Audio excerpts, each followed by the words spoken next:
I want to start this segment with a look at what it used to look like across from the George R. Brown Convention Center. Look at that. It's a parking lot. That's what it looked like in 2002 before a number of people and organizations came up with the idea for Discovery Green. Then, because of ideas and ingenuity, and of course the next few years and tons of dirt being moved around, the amazing idea began taking shape.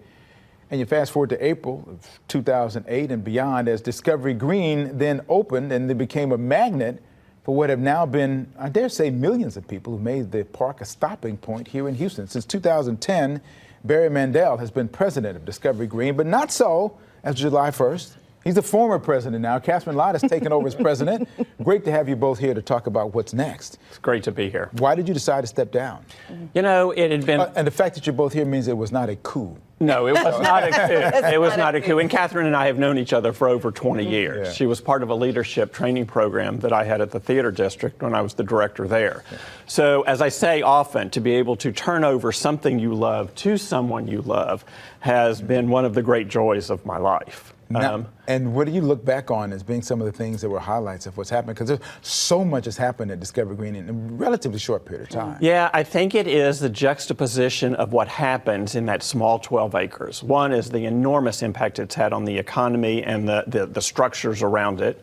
Two, it's the difference in the quiet solitude moments of folks in the park with kids, and then these huge events like NCAA and the Super Bowl and things like that. And so that it can all happen in this small 12 acres is amazing. It is amazing. So, Catherine, has your background been that prepares you for this kind of position? It is so uniquely perfect for this exact position, actually. It's a very unique position that requires a very unique background. So I have a background in the performing arts. I worked for Performing Arts Houston as the director of operations and Houston Grand Opera and the Children's Museum of Houston. And then I went into Chris Shepard's Southern Smoke Foundation.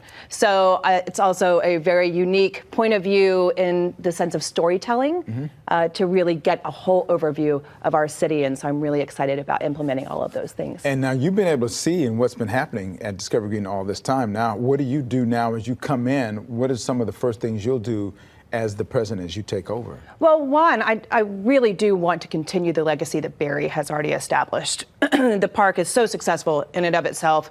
He, along with Suzanne Tice and the rest of the team, are brilliant. But in order to keep the park as relevant as it currently is, I do think that we're looking at more technology and innovation as far as programming. Especially as AI comes more into our world and technology really takes hold. Houston's just a perfect backdrop for that kind of.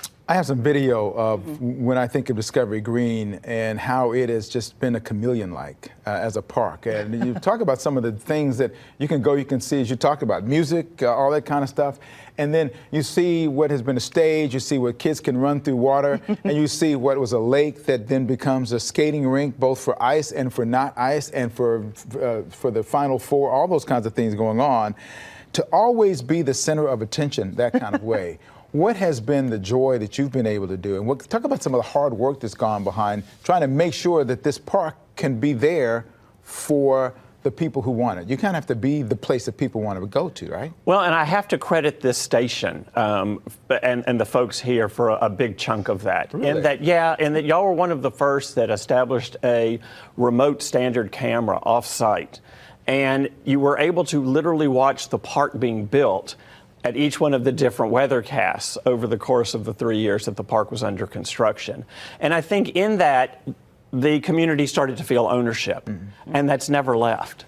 And so you can hold events like Super Bowl or NCAA, where in a weekend we'll have 100,000 people come, and you walk out Monday morning and there is virtually not even a blade of grass out of place. I think about how the parking lot that was there has now become this parking lot that's underneath. Sometimes people forget there is still a parking lot. It's just underneath all that dirt and everything else. Right. So for considering what's happened up to this point and considering what you talked to that AI thing, there really is a lot of room for growth, is there not, in terms of generations I saw a quote where you said when you went out, you couldn't recognize some of the artists that it was time to go. Now she's younger; she can recognize the artists, right? Absolutely. Just a little bit. Yeah. So how excited are you about being able to put your footprint or your imprint on what's going to be the next iteration of what this park will be? I'm not making this up. It's going to sound like I am, but literally I had another mentor. Barry has been my mentor, like he said, for over 20 years. And then I have another mentor, and she specifically sat me down and said, I want to know what your dream job is. I want to know the place where you're going to want to retire from. And I said, I want Barry Mandel's job. I had actually interviewed for the programming job back in 2008 before the park was built. So I've been watching this amazing phenomenon, this beacon of Houston, for a very, very long time. And so this is really going to be where I put my legacy and my life's work. I'm guessing at this point, you look back and you look ahead and you're feeling pretty good about where you've been and where it's going with. I do. I really do. Like I said, to be able to turn something you love over to someone you love, with people you love, is a great joy. The whole process now, what's the next big event at Discovery Green? What's on the calendar for a big event? Is there something there? No, well, we're going to be getting ready for World Cup. We don't know how many games we'll have yet. We don't know what are the ancillary events that'll be taking place around the park. And then we're going to have our usual of, the movies and concerts. We'll get ready for Halloween and for the holiday season, and then we'll convert an ice skating rink to a roller rink. And it's part of the joy of being able to be there every day. It's been a joy to watch it happening, and you reminded me that we did have that Discovery Green camera that we did all our weather things on. From day one. Yep. Yep. Okay, yeah, absolutely. Yep.